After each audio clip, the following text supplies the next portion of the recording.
Salut, bienvenue sur Picomat. Dans cette vidéo, on va parler d'un petit mot qu'on retrouve très souvent en mathématiques, dans les énoncés de mathématiques. C'est le petit mot SOIT, soit, ou alors SOIENT.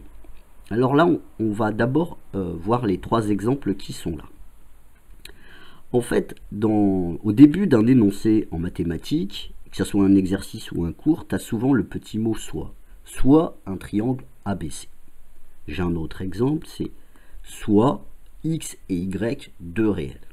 Ou alors, on peut te dire soit n un entier naturel. On le retrouve très très souvent. Mais qu'est-ce que ça veut dire soit? On peut se poser la question.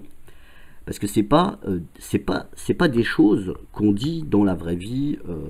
Enfin, moi je le dis pas en tout cas. Peut-être toi, mais moi je le dis pas. Mais par contre, les livres le disent beaucoup et ton prof de maths doit le dire très souvent aussi. En fait, quand j'étais au collège, je pensais que soit c'était à peu près il y a. Voilà. Alors c'est une première approche. Si je dis soit un triangle ABC, tu peux dans ta tête te dire il y a un triangle ABC. Sauf que si on dit il y a, c'est qu'il y en a vraiment un dans la vraie vie, quoi.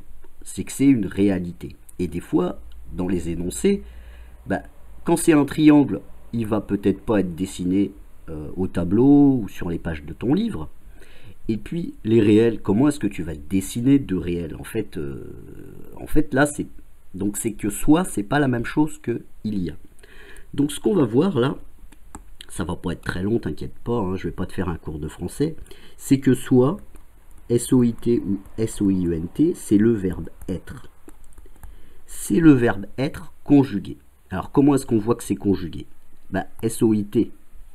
On utilise SOIT quand derrière, il y a quelque chose qui est unique, qui est un triangle ABC. En fait, c'est du singulier. Et on utilise SOIENT quand il y a plusieurs choses. Par exemple, ici, il y a deux réels. Donc, deux réels, on va mettre SOIENT.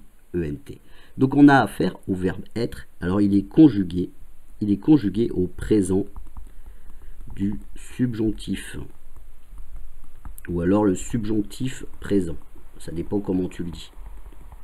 Alors là, il faudrait demander à un prof de français, ce que je ne suis pas, donc pour savoir si c'est présent du subjonctif ou subjonctif présent. Je pense que les deux expressions sont équivalentes.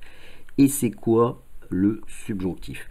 En fait, ce qui se passe, c'est qu'on va imaginer. On va penser dans sa tête.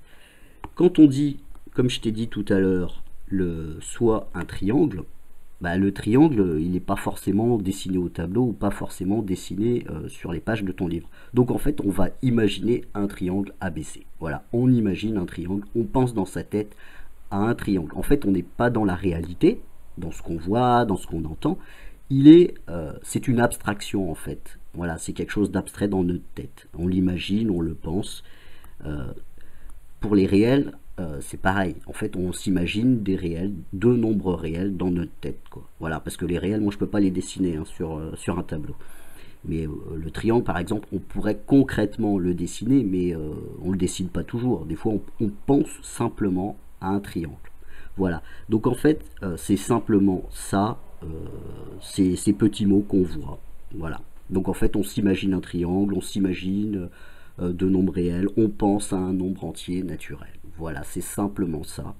Et puis, il y a beaucoup d'expressions mathématiques, donc j'en mettrai d'autres sur la chaîne. Donc, si tu n'es pas abonné, tu peux t'abonner. Si tu as des demandes particulières sur des expressions que tu trouves un petit peu compliquées à comprendre, je te les expliquerai. Donc, je te dis à bientôt sur Picomat.